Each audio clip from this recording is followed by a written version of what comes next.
Glória a Deus. Grandioso é o Senhor, Ele é grande, é maravilhoso. E o importante nisso tudo é nós sabermos que Ele também é grande nas nossas vidas. Louvado seja o Senhor. Vamos estar de pé, irmãos? Glória a Deus, mais uma vez estarmos de pé. Vamos receber o pastor Elvio Gonçalves, nosso pastor presidente, que continua na direção. Glória a Deus. Queridos irmãos, a paz do Senhor. Os irmãos com certeza estão muito bem, debaixo da graça, da proteção divina. Vamos ler a preciosa palavra de Deus. Carta aos Hebreus.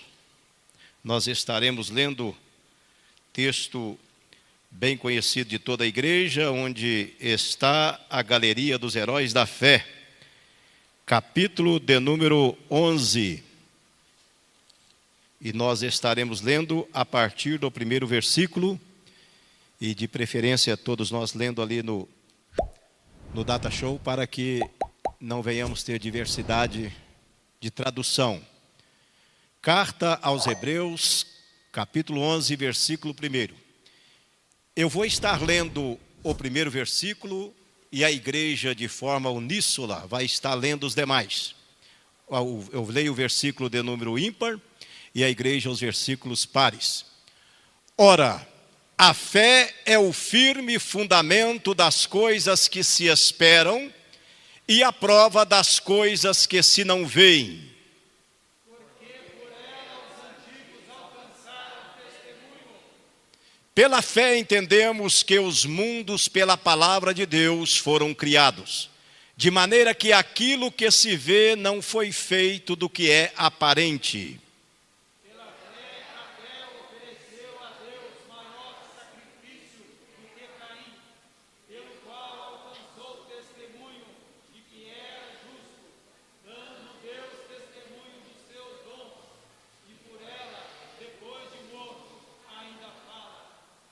Pela fé, Enoque foi trasladado para não ver a morte, e não foi achado, porque Deus o trasladara.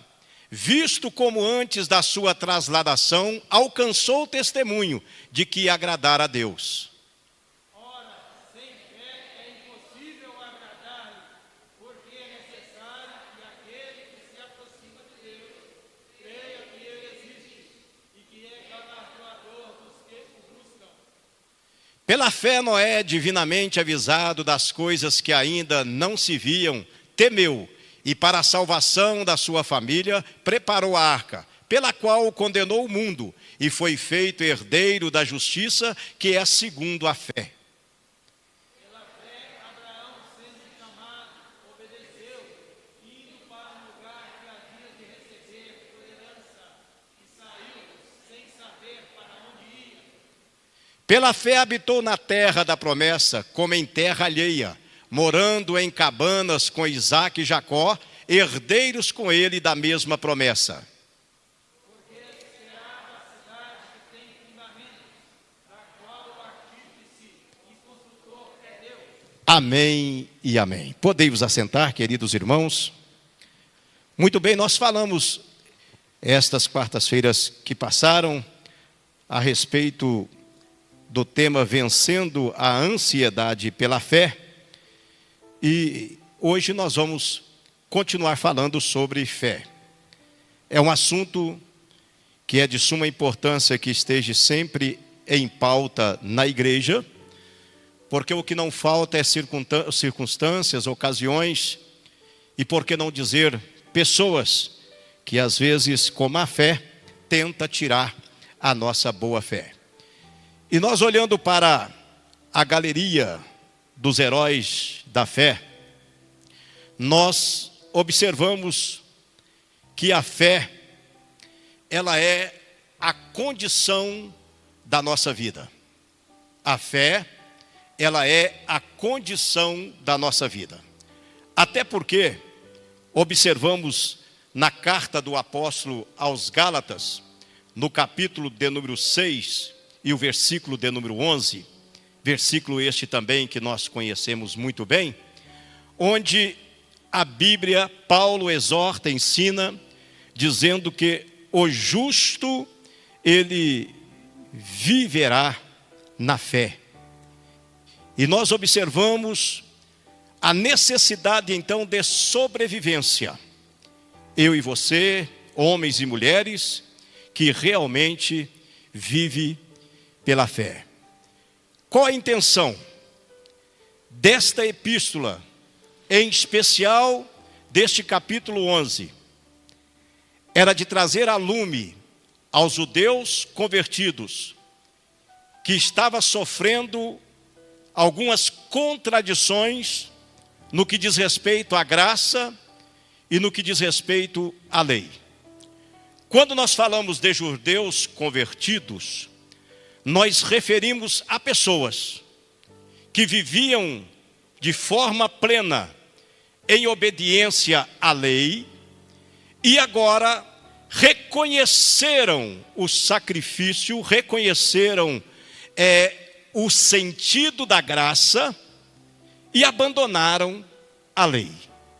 No entanto, por trazer consigo a tradição, Pedro, para mim está ventando meio muito aqui, por trazer consigo a tradição judaica, por trazer consigo as ordenanças no que diz respeito à lei mosaica, sempre circulava entre os judeus convertidos a questão da fé para servir na dispensação da graça.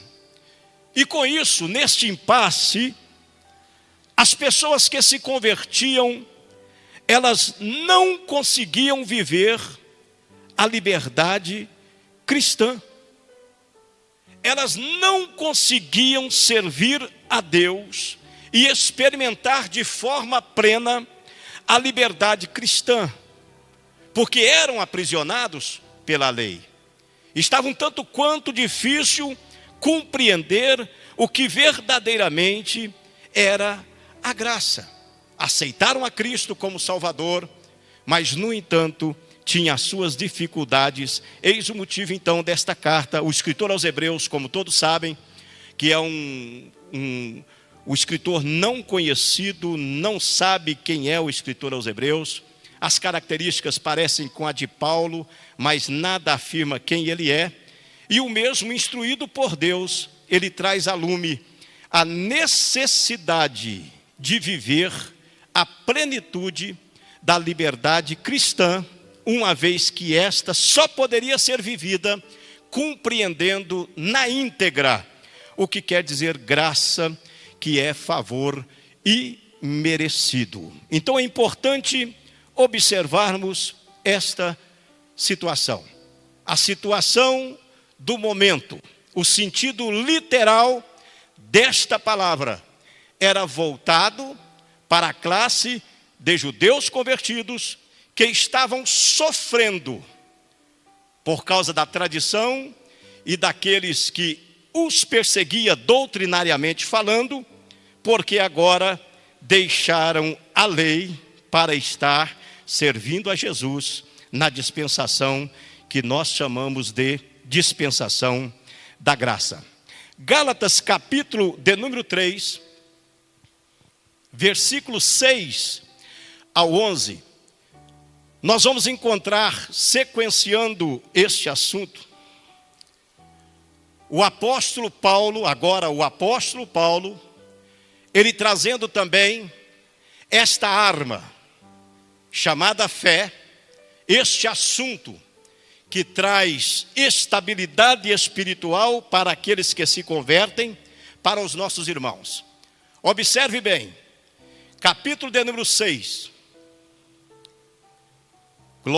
capítulo de número 3, versículo 6, melhor dizendo, me perdoe, eu confundi a cabeça da menina aqui. 3, versículo 6 ao 11. Bendito seja o nome de Jesus para todo sempre. Gálatas capítulo de número 3, e nós estaremos lendo o versículo 6 ao versículo de número 11. Assim como Abraão creu em Deus, e isso lhe foi imputado como justiça, sabei, pois, que os que são da fé são filhos de Abraão. Ora, tendo a Escritura previsto, que Deus havia de justificar pela fé os gentios, anunciou primeiro o evangelho a Abraão, dizendo: todas as nações serão benditas em ti. De sorte que os que são da fé são benditos como o crente Abraão.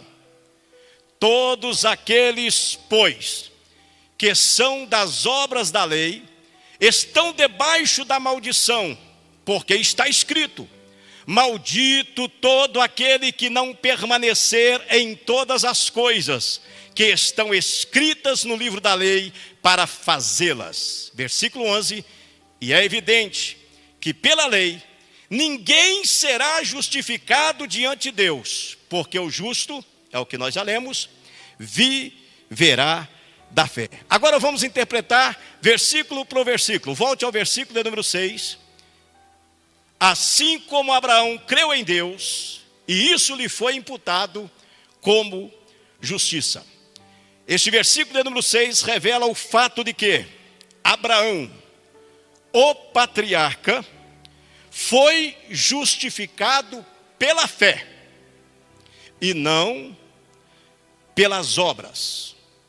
Observe bem, a justiça de Deus é imputada a uma pessoa apenas com base na fé em Cristo e no que ele fez na cruz.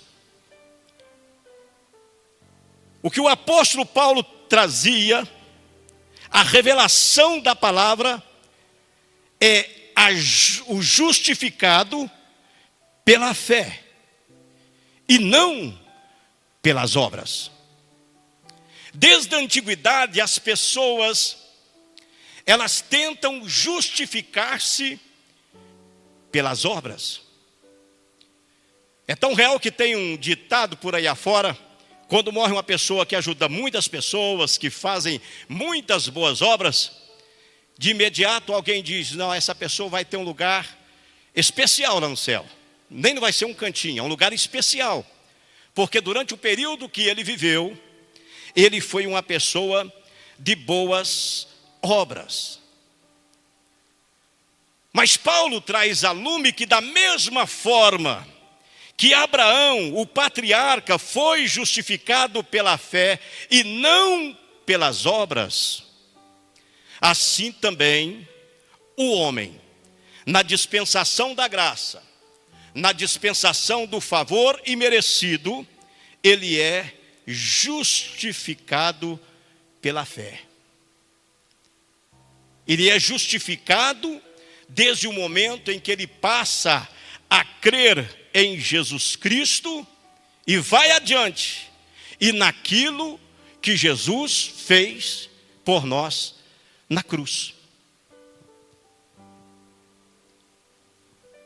O fato de acreditarmos em Cristo não é o suficiente. O fato de sabermos que Ele veio, encarnou-se, tornou-se carne, não é o suficiente.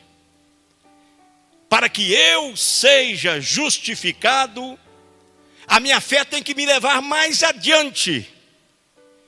Eu preciso entender na plenitude, eu preciso entender não de forma religiosa ou tradicional, aquilo que Jesus fez na cruz, o sacrifício vicário de Cristo Jesus. Isto sim é ser justificado pela fé. Isto sim é entendermos o plano salvífico, é compreendermos o propósito de Deus através de Jesus Cristo de salvação para com a humanidade. Fé, então, envolve isso. É necessário que nós compreendamos. O exemplo citado é o patriarca Abraão. Observe, em Gênesis capítulo de número 12 e o versículo de número 3, que é bem conhecido. Eu vou abençoar os que te abençoarem, e eu vou amaldiçoar os que te amaldiçoarem, porque em ti serão benditas todas as nações. O que se aprende, queridos? É que Abraão, ele exultou por ver o dia da salvação nossa. Abraão, ao receber esta promessa, o nosso pai Abraão, ele exultou, se alegrou por ver o dia. E ele viu o dia em que, na verdade, esta promessa havia de se cumprir. Pastor, ele viu o dia? Viu. Ele viu pela fé. Quando esta promessa chega a Abraão, ele então compreende isso. E Deus fala forte com ele: eu vou abençoar os que te abençoarem, eu vou amaldiçoar aqueles que te amaldiçoarem. Em ti serão benditas todas as nações. Está referindo ao sacrifício de Cristo. Está referindo à descendência que havia de vir, gerados pela fé, e que se tornariam filhos de Abraão.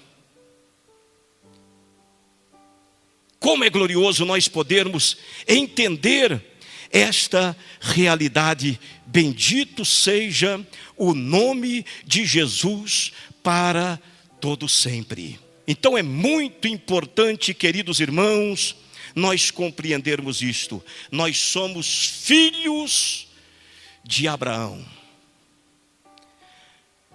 Aqui não trata-se do fator genético, não. Aqui está referindo à bênção que havia de vir, a graça que seria revelada na pessoa bendita e excelsa de Jesus Cristo para todos os povos. Aí cumpre-se o que está escrito em João, que ele veio para os seus, mas os seus não o receberam. Mas todos quantos o receberam, o que aconteceu? Povo bom de Bíblia, deu-lhes o direito de serem chamados filho de Deus. Exaltado seja o nome de Jesus. O versículo de número 6, então, é assim: assim como Abraão creu em Deus, e isso lhe foi imputado como justiça. Ele creu, ele acreditou piamente. Com certeza foi a noite mais estrelada que alguém já tinha visto. E Deus chama Abraão para fora da tenda, mostra as estrelas e diz: assim será a sua descendência. E nós estamos incluídos nessa descendência. Bendito seja o nome de Jesus para todo sempre. Adorado seja o nome do Senhor, nosso Deus, para todo sempre. Versículo de número 6, então, a interpretação é esta. Versículo de número 7. Sabeis, pois, os que são da fé, são filhos de Abraão. Olha que importante.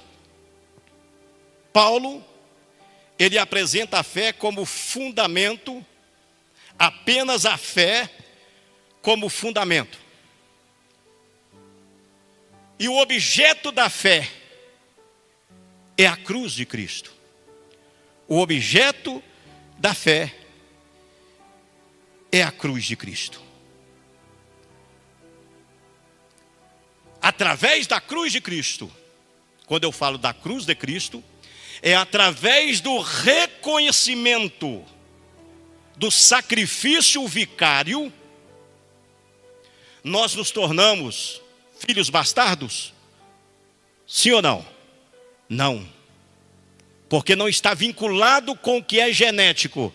Nós nos tornamos filhos legítimos de Abraão. Oh glória! Oh glória! Bendito seja o poderoso nome do Senhor para todos sempre. Versículo de número 8. Ora, tendo a Escritura previsto que Deus havia de justificar pela fé os gentios, anunciou primeiro o evangelho a Abraão, dizendo: todas as nações serão benditas em ti. Revela a palavra de Deus como instrumento fundamental para todas as coisas. O evangelho como instrumento fundamental para o cumprimento da salvação de todos. Está referindo à eficácia da palavra que haveria de ser pregada e compreendida ao ponto de fazer com que, através do auxílio do Espírito de Deus, o homem se arrependesse e reconhecesse a Cristo como único e suficiente Salvador. Então o versículo de número 8 revela a palavra de Deus como fundamento. Versículo de número 9. Glória a Deus. De sorte que os que são da fé são benditos como crente Abraão. Agora aqui revela que Deus, ele não faz acepção de pessoas. Quem quer que seja, recebeu a justificação pela fé, esse também será bendito como crente Abraão. Esse também será bendito como crente Abraão. Isso aqui refere-se a etnias, a nações diferenciadas, a línguas diferenciadas. Isso aqui diz respeito a crenças diferenciadas. Pessoas que acreditavam no feiticismo, como aquele que é idólatra, e como outro que é budista, como a outro que é maometano, seja lá quem for, aceitou a Cristo Jesus, eles também são benditos como o crente Abraão. Serão benditos. Aqui, irmãos, nós podemos, de forma bem convicta, dizer que acontece o selo do Espírito Santo. Tem muitas pessoas que pensam que o selo do Espírito Santo é o batismo, advindo da evidência de falar em línguas estranhas. Não. O selo aqui referido diz respeito a alguém que adquiriu, respeitando plenamente o livre-arbítrio, a liberdade de escolha, adquiriu a fé salvífica, reconheceu a Cristo como seu Salvador, tornou-se bendito como crente Abraão, e agora ele pode dizer: eu sou selado com o selo da promessa, eu sou selado com o selo do Espírito Santo. Por que selado agora? Ora, aceitamos a Jesus, instantaneamente nos tornamos propriedade peculiar do nosso Mestre. O Senhor nosso Deus era como se Ele nos colocasse o seu selo. Para quê, pastor? Porque de agora em diante, aquele que te tocava não te toca mais. Amém? De agora em diante, aquele que dominava os seus sentimentos para que você se tornasse uma pessoa perversa, uma pessoa má, agora ele não vai dominar mais os seus sentimentos. Propriedade peculiar, ele pode até querer, mas não deve, não toca. Porque enquanto você honrar a fé que Deus gerou em você, você vai se tornar bendito como o crente Abraão. E todo crente que é bendito como o crente Abraão, o diabo não tem acesso na vida dele. O inimigo não tem acesso na vida dele. Quem crê que é assim, levanta a sua mão e dá um glória. Nem depois de morto, o diabo toca no crente que tem fé e que são benditos como o crente Abraão. Exaltado seja o nome de Jesus para todo sempre. Propriedade peculiar. Às vezes a gente passa perto de certas lagoas e para quem gosta de dar uma pescadinha, a gente olha como o pessoal diz, até a cacunda das traíras lá, Gilberto. Dá aquela vontade de julgar, né? Ali o anzol mal cai dentro d'água, presbítero Lucas, e a bicha já agarra, né? Mas quando você olha lá escrito propriedade peculiar, pastor Eduardo Messias, pastor Ailton, é entrar e tomar chumbo. Não entra, é propriedade, tem dono. Irmã, você tem dono. Irmão, você tem dono. Igreja, nós temos dono. Eita glória, eita glória. Oh, que maravilha! Nós temos dono. Foi pago o preço, realmente foi pago um alto preço. Que não foi ouro, nem prata, nem qualquer outra coisa corruptível.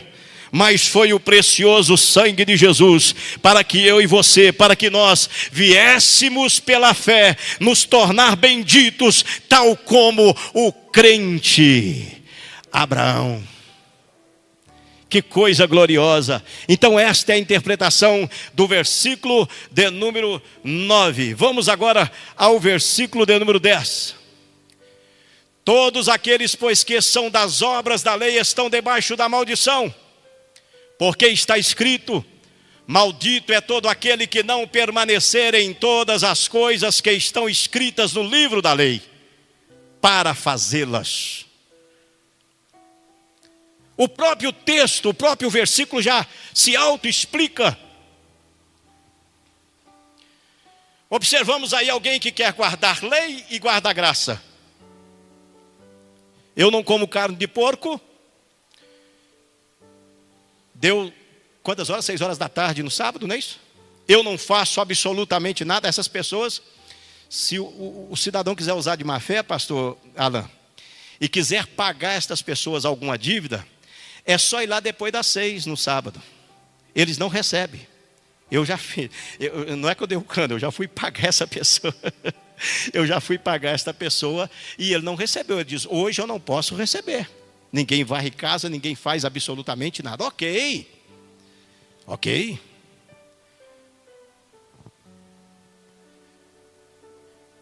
Pastor Luiz Carlos Vilarinho, um certo dia estava sendo evangelizado por esse tipo de pessoas.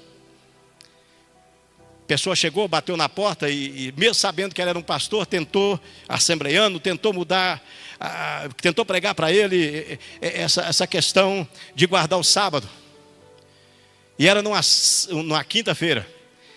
Aí o pastor Vilarinho diz: faz o seguinte, vocês voltam aqui no sábado, que eu vou estar comendo uma carne de porco, e vocês aproveitam e comem comigo a carne de porco e me evangeliza. Sabendo que o homem era pastor da Assembleia de Deus, querendo mudar a cabeça dele por estas questões, ele foi também um pouco sarcástico. E ele diz: vem no sábado que eu vou matar um porquinho, a gente come e a gente troca umas ideias. Queridos irmãos, seria válido, seria recebido tal sacrifício, se conseguisse não só guardar o sábado, mas guardar toda a lei. É o que está escrito: E quem não consegue guardar toda a lei, e não abraça com a graça, mas se auto-justifica pela lei, olha a penalidade. Maldito todo aquele que não permanecer em todas as coisas que estão escritas na lei. Então você guarda o sábado, você não come carne de porco, ok. Então se alguém adulterar lá, vai ter que ser apedrejado também. É isso que o texto está dizendo. O negócio lá então vai ter que ser olho por olho. É por isso que se torna impossível obedecer à lei. E todos aqueles que querem obedecer à lei, quando a Bíblia diz que a letra mata, a Bíblia não está referindo a grau superior, à escolaridade, à faculdade, à aprendizagem, a doutorado. Não!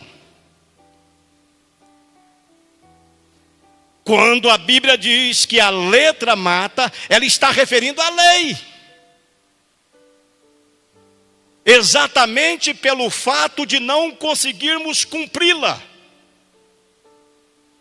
E se eu não abraço a graça, se eu não consigo cumprir a lei, o que vai acontecer comigo?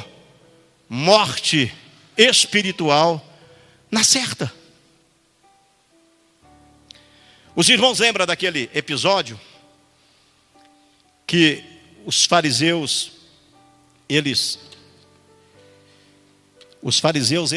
apanham uma mulher em adultério, leva essa mulher, todo mundo conhece isso, esse episódio, leva a mulher até a presença de Jesus, justifica-se eles da atitude deles, nós trouxemos aqui porque, segundo a lei de Moisés, toda mulher que fosse pega em adultério deveria ser apedrejada, e esta foi pega em adultério. Eu já falei isso aqui algumas vezes para os irmãos. Eles estabelecem naquele momento o tribunal da lei, que é o tribunal da morte. Vamos apedrejar. Vai servir de exemplo. Vai predominar a lei mosaica.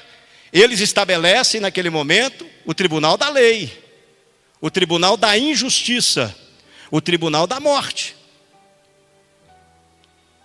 Só que eles esquecem primeiramente de um item de suma importância. Não era só a adúltera que era para ser apedrejada, era o casal. E se eles afirmaram que havia pegados eles flagrado, essa palavra flagrado, ela é engraçada, que até o R no princípio e o L depois. Se pegou no ato, era necessário trazer os dois. Era necessário apedrejar os dois. Então, de todas as formas que você vê, de todos os ângulos, de todos os perfis que você consegue olhar para a lei, o homem sempre falha. E enquanto eles estavam ali, Jesus continua calado, e quando Jesus levanta a cabeça, ele estabelece o tribunal da graça. Ele diz: qual de vós não tem pecado, atire a primeira pedra. Acontece que sai de um a um, desde o menor até o maior, fica a mulher e Jesus. Jesus pergunta: onde estão seus acusadores? Ela diz que eles tinham ido embora. Jesus despede ele então com a condição para receber a graça. Isso é que é importante. A condição para receber a graça. Qual que foi a condição? Vai e não peques mais. Entenderam? Vai e não peques mais. Então, todo aquele que não permanecer em todas as coisas que estão escritas no livro da lei para fazê-las, eu vou colocar a palavra no final, ele se torna maldito. Ele se torna maldito. O melhor é ficar com a graça. O melhor é ficar com a benevolência. O melhor é nós ficarmos com o favor imerecido de Deus. Não existe meio termo. Não existe meio termo. Ou nós estamos debaixo da graça, ou permaneçamos debaixo da lei. Não existe meio termo. Era isso que o apóstolo estava trazendo para os irmãos, para que eles reconhecessem, para que eles entendessem a graça de uma forma maior e continuassem no temor a Deus. Coloca o versículo de número 11. E é evidente que pela lei ninguém será justificado diante de Deus, porque o justo viverá da fé. Aquilo ali responde uma pergunta que fica, às vezes, no nosso meio, no coração de alguns, na mente de alguns. Como é a situação dos judeus hoje? A Bíblia diz que eles são povo da promessa. Lê lá para os irmãos ver. E é evidente que pela lei ninguém. Era para ser colocado ali uma observação, né? Mas ninguém será justificado diante de Deus. Ou seja, na velha aliança, a condição para que o judeu fosse salvo era a obediência à lei. Sofria todas as penalidades. Era apresentado sacrifícios através dos sacerdotes para que viesse ser acobertado o pecado do judeu que pecava. E com aquilo havia, de certa forma, a ação de Deus justificando os judeus diante de Deus. Agora, tratando-se da dispensação da graça, não adianta. Os judeus estão inclusos também. Para que vier, ou para que haja a salvação, é necessário que abrace a graça, que reconheça a Cristo como Salvador, que olhe para Jesus de forma diferente, não como olhava no passado. O judaísmo tinha uma fé tão convicta, ou ainda existe também esta fé convicta, do nascimento do Messias, que conta-se que quando nascia uma judia, uma menina, na casa de um judeu, ao invés de ter festa, tinha tristeza, porque perdeu-se a oportunidade de nascer o Messias naquela casa. Acreditam-se desta forma. É necessário então que isto seja esquecido, que esta tradição seja deixada de lado, porque o texto é explícito e diz: e é evidente que pela lei ninguém será justificado diante de Deus, porque o justo viverá da fé. Oh glória! A base da nossa sobrevivência é fé. Fé para acreditarmos que quando nós falhamos ou cometemos algum tipo de infração, nós precisamos crer piamente na misericórdia de Deus. Não para abusar da graça, não para abusar de forma alguma da misericórdia do nosso Deus, mas ter fé para entender que Deus nos criou do barro, que Deus conhece a nossa estrutura, e que a misericórdia dele é maior do que os meus erros, do que os seus erros. Bendito seja o nome de Jesus para todo sempre. Isto é ter fé, isso é acreditar na benevolência, na longanimidade, na benignidade do nosso Deus. Bendito seja o nome de Jesus para todo sempre. Então, meus queridos irmãos, o apóstolo Paulo, ele escreve na primeira carta a Timóteo, no capítulo de número 1, e o versículo de número 19, uma palavra, 1 Timóteo, capítulo de número 1, e o versículo de número 19, que resume da seguinte forma: mantendo a fé em Cristo e na cruz pela consciência. Refere-se a obedecer a palavra do Senhor, exatamente como ela foi dada. 1 Timóteo, capítulo de número 1, e o versículo de número 19. Vamos ler juntos lá. Obedecer a palavra como ela é. Essa menina está ligeiro. Conservando a fé e a boa consciência, a qual, rejeitando, fizeram alguns naufrágio na fé.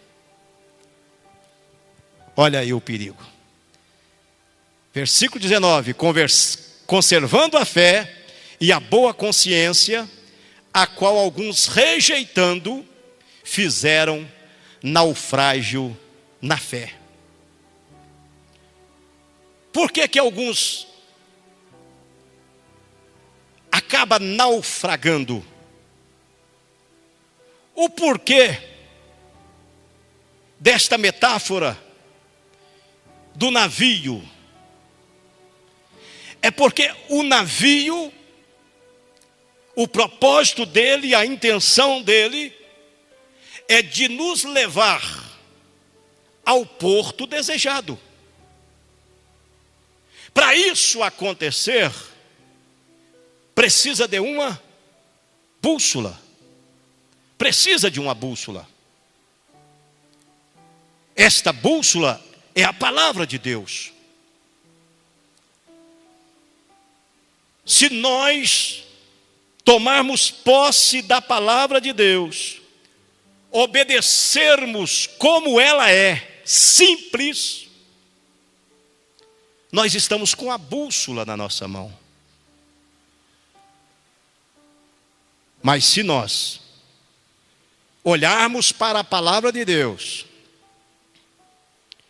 e começarmos a ter as nossas interpretações, o apóstolo Pedro tem tão cuidado com isso, muito grande, e usado por Deus.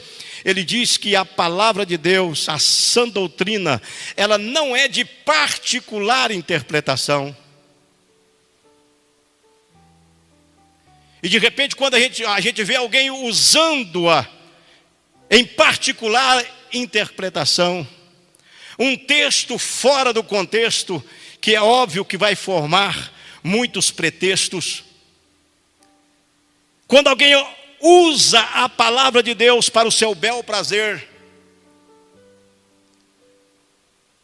justifica-se através da palavra, interpretando-a da maneira que ele bem entende. É como se ele estivesse no navio, sem bússola alguma, e ele vai ficar à deriva, ele vai se perder. É isto que o apóstolo Paulo está falando ao jovem pastor Timóteo. Conservando a fé e a boa consciência. Seja consciente do que você está fazendo. A qual alguns rejeitando o quê? A boa fé e a boa consciência. A fé e a boa consciência. Eles acabaram naufragando na fé. É por isso que a Bíblia tem que ser vista, interpretada, de forma revelada pelo Espírito de Deus. A Bíblia, na verdade, ela é interpretada de maneira literal, figurada e simbólica. Literal, o que está acontecendo no momento, qual é a ocasião daquela palavra. Outro dia alguém me perguntou: pastor, por que as coisas mudaram assim? A Bíblia diz que o apóstolo Paulo orientou as irmãs para que não cortasse o cabelo. E ele foi até severo que se cortar para deixar parecido com o homem, é melhor rapar. E agora nós vemos aí esta situação. Por quê? Porque era uma palavra literal. Era para o momento. As irmãs, elas tinham os cabelos crescidos. A orientação era esta. Mas por que o apóstolo Paulo fala concernente a rapar a cabeça, se caso tivesse os cabelos curtos? É porque as prostitutas da época, está vendo? Literal, se identificavam da época com os cabelos curtos. Para que as irmãs não fossem confundidas, então era necessário que usasse o véu. Uma prostituta que se convertia, que eu estou referindo, para que ela não fosse confundida, ela deixou ali a vida livre, era necessário que elas usassem o véu, que elas cobrissem a sua cabeça com o véu. Isso aí é uma interpretação literal para o momento. Aí alguns naufragam na fé, porque ficam sem respostas de trazer algo que é literal para o presente. E eles acabam, em alguns casos, formando doutrina de homens, porque fugiu da realidade do texto, que no caso, volto a dizer, interpretação literal. Os irmãos entenderam? Diga amém. É isso, de forma figurada, de forma simbólica, para que nós venhamos ser bem-aventurados. É necessário então que nós venhamos conservar a fé, ter uma boa consciência, ser consciente. Se está envolto de doutrina, está dizendo: olha, prega a palavra como ela é, de forma consciente. Existem tantas aberrações por aí afora, queridos, tantas ministrações para se auto-beneficiar, tantos pregadores que são psicólogos, eles mexem e ministram e observam de forma psicológica, tira proveito de determinadas situações, porque percebe através do olhar ou das ações, e de repente entra como se fosse uma revelação, e a pessoa já está tomada pelas emoções, e dali a pouco, olha aí, distorcendo, sendo inconsciente. Todos que forem usar a palavra, nós precisamos ser conscientes daquilo que nós falamos. É necessário que haja transformação ao anunciarmos o Evangelho da graça. É necessário que haja mudança de vidas. E para isso acontecer, precisa-se do Evangelho pregado de forma consciente. Que Deus continue abençoando as nossas vidas. Que as potentes mãos do Senhor permaneçam sobre a minha e a sua vida. E que nós venhamos permanecer assim, no Evangelho simples, no Evangelho revelado, na palavra revelada, naquilo que realmente está diante de nós. Tem tantas pessoas naufragando com temas que não edificam, com temas que não são revelados. Tem tantas pessoas que estão mais preocupados em fazer com que o auditório venha ficar pasmo e dizer: oh, como conhece, como é profundo, do que trazer uma palavra que realmente edifica e traz mudança de vida. Que o Senhor nos ajude, que as potentes mãos do Senhor permaneçam sobre minha e a sua vida e sobre a nossa casa. Conservemos a fé, conservemos a boa consciência, para que o navio, que nós estamos nele, que vai nos conduzir ao porto desejado, que é a Nova Jerusalém, que ele permaneça com a bússola e todos os nossos passos sejam conduzidos pelo Senhor Jesus. Amém.